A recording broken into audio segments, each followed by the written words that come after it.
Hi guys, it's Avas from Trendy Startups. Today I'm gonna show you how to fix if your network adapter is missing in Windows 10. So let's get started.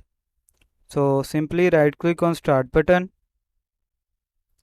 click on Device Manager. So simply click here Scan for hardware change. After doing this your problem will be fixed. But if your problem still remain, so simply select any key and click on Action. Here you can see the option Add Legacy Hardware. Click on it. Click on Next. Now you have to set as install the hardware that I manually select from a list advanced. Click on Next. Now you have to select here modem.